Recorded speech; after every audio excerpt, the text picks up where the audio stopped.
Hello friends, आज हम discuss करेंगे इंडिया कनाडा रिलेशंस। हाल ही में आप लोगों ने न्यूज़पेपर्स में पढ़ा होगा, टीवी में देखा होगा कि कैसे इंडिया और कनाडा के रिलेशंस में दरारें आ चुकी है। खैर, ये दरार हमेशा से थी बट अब अच्छे से नज़र आने लगी है। आज की वीडियो में हम जानेंगे what is the immediate cause of this strain Indian Canada relations, then what is the immediate impact of this situation on both the countries. आज की वीडियो में हम खालिस्तान मूवमेंट के बारे में भी जानेंगे। We will understand the chronology of relation between India and Canada, किस प्रकार ये रिश्ते बनते बिखरते चले गए। Then we will discuss the positive part, इस प्रकार के स्ट्रेन्ड पॉलिटिकल रिलेशन के बीच इंडिया और कनाडा के बीच में आज भी अच्छे और मजबूत इकोनॉमिक और डिफेंस रिलेशन हैं। Then we will discuss the way forward for India, how we need to tackle this, and finally the conclusion. So let's start. सबसे पहले हम दोनों देशों की बेसिक जानकारी ले लें। India is a country in Asia, वहीं Canada is near North America. India की कैपिटल है न्यू दिल्ली, कनाडा की कैपिटल है ओटावा। इंडिया के प्रधानमंत्री हैं नरेंद्र मोदी जी, वहीं कनाडा के प्राइम मिनिस्टर है Justin Trudeau. In this image you can see Modi ji here, Trudeau here, the flag of India, flag of Canada. Crux of this relation, ये दोनों देश दोस्त क्यों हैं? बिकॉज ये दोनों ही कंट्रीज कॉमनवेल्थ नेशंस हैं। India and Canada both were Commonwealth Nations. ये दोनों ही कंट्रीज पहले यूनाइटेड किंगडम की कॉलोनीज रही हैं। इसके अलावा इंडिया के बाहर अगर कहीं सबसे ज़्यादा इंडियंस हैं तो वो कनाडा में रहते हैं। Why for, what is the problem? ये दोनों कंट्रीज में दुश्मनी क्यों बढ़ रही है? द रीज़न इज़ कनाडा कहीं ना कहीं इनडायरेक्टली खालिस्तान सेपरेटिस्ट को सपोर्ट करता है, जिसे इंडिया में टेररिस्ट ग्रुप कहा जाता है। इसके पीछे कनाडा का रीजन है vote bank politics. Justin Trudeau के father was the prime minister before him and he never cooperated with India in handing over terrorists to India. जो खालिस्तानी सिख सेपरेटिस्ट, जिसे इंडिया टेररिस्ट कहती है, इंडिया में क्राइम करके Canada भाग जाते थे, उन्हें कनाडा में पॉलिटिकल असाइलम मिलता था। इंडिया ने कई बार कनाडा को उन टेररिस्ट को हैंडओवर करने को कहा but Canada never cooperated. Now let us know the immediate cause. Canada के प्राइम मिनिस्टर जस्टिन ट्रूडो ने वहाँ की पार्लियामेंट हाउस ऑफ कॉमन्स में अनाउंस किया, इनफैक्ट इंडिया के ऊपर एलिगेशन लगाया, इल्ज़ाम लगाया कि agents of government of India ने कैनेडियन सिटीजन हरदीप सिंह निज्जर को कैनेडियन सॉइल पे असैसिनेट किया इन जून 2023। जानते हैं who is Hardeep Singh Nijjar? Hardeep Singh Nijjar basically Jalandhar Punjab के रहने वाले थे। ही मूव टू कनाडा और वहाँ पे वो एज अ प्लम्बर काम करते थे, but he was head of Khalistan tiger force KTF, जो कि इंडिया की तरफ से एक डेजिग्नेटेड टेररिस्ट ग्रुप है। He was vocal of independent Sikh homeland called Khalistan in Punjab. वो भारत के पंजाब में खालिस्तान देश को बनाने की मांग करते थे, उसे सपोर्ट करते थे। इंटेलिजेंस से पता चला कि KTF जो ऑर्गेनाइजेशन है, it was link to Pakistan ISI। In June 2023 Hardeep Singh Nijjar को कुछ अनआइडेंटिफाइड अटैकर्स ने ब्रिटिश कोलंबिया के एक टेम्पल के बाहर शूट कर दिया था एंड ही डाइड, जिसका इल्ज़ाम कनाडा सरकार ने भारत सरकार पर लगाया है। निज्जर को गवर्नमेंट ऑफ इंडिया ने 2020 में ही एक डेजिग्नेटेड टेररिस्ट डिक्लेयर कर दिया था। भारत सरकार का कहना है कनाडा द्वारा लगाए गए सभी एलिगेशंस और इल्ज़ाम एब्सर्ड हैं, गलत हैं। चूंकि ये क्राइम कनाडा के सॉइल पे हुआ है तो ये कनाडा की रिस्पॉन्सिबिलिटी है, इनफैक्ट ऑब्लिगेशन है कि वो इस क्राइम को इन्वेस्टिगेट करे और पूरे विश्व को ये प्रूफ दे कि इंडिया इस मर्डर में इन्वॉल्व था। इस मर्डर के बाद कनाडा में इंडियन डिप्लोमेट्स को काफ़ी परेशान किया गया, उनकी फ़ोटो लगा करके उन्हें लाइफ थ्रेट्स दिए गए। इनफैक्ट कनाडा में जो सिख सेपरेटिस्ट थे, they were glorifying our ex prime minister Indira Gandhi's murder. वहाँ पे हिंदू टेम्पल्स ख़त्म किए जा रहे हैं और कनाडा की सरकार कोई भी एक्शन नहीं ले रही है। They are calling it a freedom of expression and speech. Now let us try to understand why Canada is supporting these Sikh separatists. The reason is 2021 elections. 2021 में ट्रूडो की लिबरल पार्टी को सरकार बनाने के लिए सिक्स की न्यू डेमोक्रेटिक पार्टी के साथ एक अलायंस बनाना पड़ा। इस NDP पार्टी के हेड है जगमीत सिंह, जो कि खुद एक खालिस्तान सिंपथसाइजर हैं। What was the immediate impact after this blame game? सबसे पहले कनाडा ने एक सीनियर इंडियन डिप्लोमेट को एक्सपेल किया और इंडिया ने भी in return Canadian high commissioner को समन किया and expelled Canada's station chief for intelligence. इसके अलावा इंडिया में कुछ 62 कैनेडियन डिप्लोमेट्स हैं। New Delhi has ordered Ottawa to withdraw approximately 40 diplomats by October 10, so that दोनों देशों में जो डिप्लोमेट के नंबर्स हैं वो सेम रहें। And India has also issued a threat that if the diplomats fail to comply with the deadline, India will revoke the diplomatic immunity. Basically जिस भी देश में फॉरेन डिप्लोमेट्स हैं, उस देश की रिस्पॉन्सिबिलिटी होती है डिप्लोमेट्स को प्रोटेक्ट करना। कनाडा में जो इंडियन डिप्लोमेट्स थे, कनाडा की रिस्पॉन्सिबिलिटी है कि वो उनको प्रोटेक्ट करे। इसी प्रकार इंडिया की भी रिस्पॉन्सिबिलिटी है डिप्लोमेट्स को प्रोटेक्ट करे। बट इंडिया ने थ्रेट इशू कर दिया है कि अगर ये 40 डिप्लोमेट्स 10 अक्टूबर तक इंडिया से बाहर नहीं गए तो इंडिया उन्हें प्रोटेक्ट नहीं करेगा, कोई भी प्रकार की इम्यूनिटी नहीं देगा। इसके अलावा दोनों ही देशों में वीज़ा प्रॉब्लम शुरू हो गई है, ट्रैवल एडवाइजरीज इशू कर दी गई है। Coming to the root cause Khalistan movement. Khalistan शब्द का मतलब है लैंड ऑफ प्योर, खालिस मतलब शुद्ध।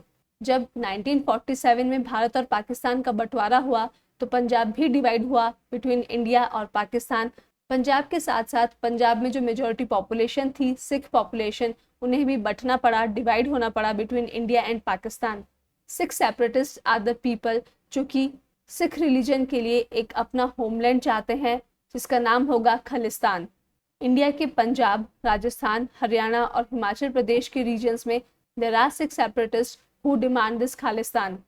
पंजाब में कुछ 60% पॉपुलेशन सिख है, that means they are major there, but India की हिंदू मेजॉरिटी 1.4 बिलियन पॉपुलेशन में they feel like minority. So this was the starting point. Khalistan की डिमांड के साथ साथ जन्म हुआ कुछ टेररिस्ट टाइप के लोगों का जिन्होंने हथियारों का इस्तेमाल किया टू प्रेशराइज द गवर्नमेंट। और इसी सिलसिले में 1984 में इंडिया की प्रधानमंत्री इंदिरा गांधी जी ने इंडियन आर्मी को ऑपरेशन ब्लू स्टार कंडक्ट करने का ऑर्डर दिया। उन दिनों अमृतसर के गोल्डन टेम्पल को जरनैल सिंह भंडरनवाले ने अपने कुछ टेररिस्ट साथियों के साथ कब्जे में ले रखा था। He was a prominent figure in the Khalistan movement. इस ऑपरेशन ब्लू स्टार के तहत इंडियन आर्मी ने भिंडरनवाले को उनके साथियों के साथ शूट कर दिया। Bhindranwale died but the story continued. They assassinated our prime minister Indira Gandhi. New Delhi में she was shot dead by her own 2 Sikh bodyguards. इसके बाद पूरे देश में एंटी सिख राइट्स हुए। इंडिया के बाहर Canada has the world's largest Sikh population, तो डेफिनेटली इस खालिस्तान मूवमेंट का असर कनाडा में भी पड़ना था। जब खालिस्तान मूवमेंट अपने पीक पे था तब एयर इंडिया की फ़्लाइट 182 को बॉम्ब किया गया और उसमें सवार सभी 330 लोग मारे गए। फ्लाइट का रूट था Toronto, Montreal, London and then to India. तो इस बॉम्बिंग का ब्लेम आया कनाडा पे। This was the deadliest terrorist attack in Canadian history. So this is the basic background. इसके बाद भी इंडिया में सिख सेपरेटिस्ट ने कई मर्डर किए, कई बॉम्ब ब्लास्ट किए। इसके बाद वो लोग कनाडा भाग करके छुप जाते थे। और जब इंडिया कनाडा से इन टेररिस्ट की डिमांड करता था तो कनाडा ने कभी इंडिया की हेल्प नहीं करी, सेइंग दैट इंडिया अब ट्रॉन को फॉलो नहीं करता है। Chronology means sequence of events, year wise किस प्रकार इंडिया और कनाडा के रिलेशंस बनते चले गए। एक समय इंडिया और कनाडा दोनों ही सेम आइडियोलॉजी फॉलो करते थे। They were bound by shared idealism and a liberal internationalist commitment to a normative global order. 19th century में इंडियन माइग्रेंट्स धीरे धीरे कनाडा के वेस्ट कोस्ट पे सेटल होते चले गए। Therefore, इंडिया और कनाडा के बीच में एक डिप्लोमेटिक रिलेशन स्टैब्लिश हुआ in the year 1947. Then came the Colombo Plan, जिसके तहत एशियन कंट्रीज को डेवलपमेंटल असिस्टेंस मिल रही थी। कनाडा को पता था कि इंडिया अभी नया नया इंडिपेंडेंट देश बना है। They have the ambition to develop advanced technology, especially in nuclear, and Canada empathized with India in this. Later, Canada ने कश्मीर की प्लेबिसाइट को सपोर्ट किया in the year 1948. Plebiscite means एक प्रकार की voting to change the government. इसके बाद जब इंडिया ने NPT that is Non-Proliferation Treaty और CTBT that is Comprehensive Test Ban Treaty को फॉलो नहीं किया, इंडिया में न्यूक्लियर टेस्ट किए, तो कनाडा ने इसको अपोज किया। इसके बाद कनाडा ने इंडिया के खालिस्तान सपोर्टर्स की तरफ काफ़ी लीनियंसी शो की। 2006 से 15 के बीच इंडिया और कनाडा में काफ़ी स्ट्रॉन्ग रिलेशंस थे। इनफैक्ट कनाडा से 19 टाइम्स इंडिया में हाई लेवल विजिट्स हुई। प्राइम मिनिस्टर जस्टिन ट्रूडो ने इंडियन टेम्पल्स में विजिट किया, इंडिया के कल्चर को प्रेज किया। That is why 2011 was celebrated as the year of India in Canada. 2020 में जब इंडिया में पंजाब और सिख फार्मर्स से प्रोटेस्ट किया तब भी कैनेडियन प्राइम मिनिस्टर ने इन फार्मर्स की सपोर्ट में अपनी वॉइस रेज की। This was again an interference in the internal matters of India. Positive part, India Canada का 10th लार्जेस्ट ट्रेडिंग पार्टनर है। इसरो की कमर्शियल आर्म अंतरिक्ष ने काफ़ी कैनेडियन सैटेलाइट्स को लॉन्च किया है। As we have discussed, Canada में लार्जेस्ट इंडियन डायस्पोराज हैं who are called PIOs and NRIs।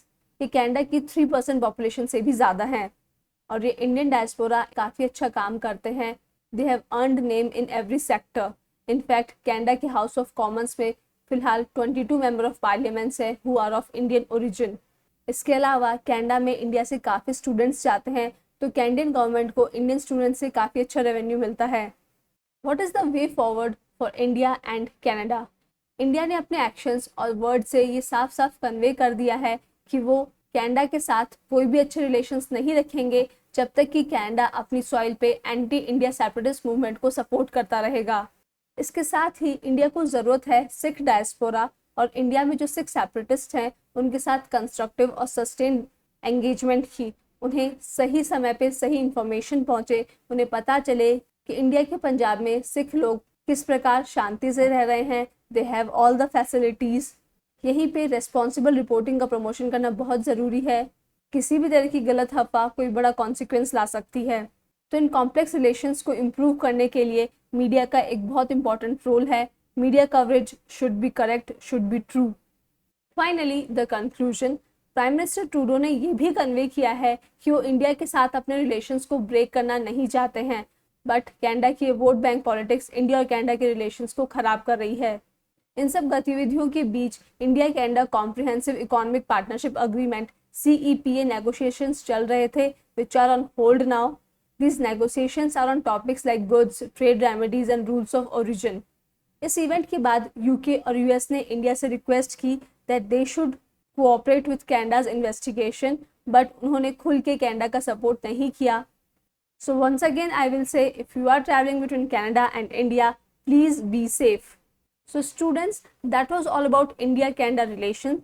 कभी अच्छा कभी बुरा दौर हर रिलेशन में आता है, वैसा ही इंडिया और कनाडा के रिलेशन में आया। बट कुछ प्रॉब्लम्स परमानेंट है, जैसे इंडिया में खालिस्तान की डिमांड, कनाडा में खालिस्तान सेपरेटिस्ट की प्रेजेंस। तो बीच की कोई राह निकलना मुश्किल तो है पर नामुमकिन नहीं। आई होप आप लोग को वीडियो पसंद आया हो। Please do not forget to like, share and subscribe. Thank you for watching this video. Dear students, अगर सभी एग्जाम रिलेटेड कंटेंट आप एक ही चैनल पर चाहते हो तो अभी इस चैनल को सब्सक्राइब करें और बेल आइकन को प्रेस करें। और अगर एग्जाम प्रेप को आप हाई लेवल पर ले जाना चाहते हैं तो डिस्क्रिप्शन में आपको ऐप और टेलीग्राम चैनल का लिंक मिल जाएगा।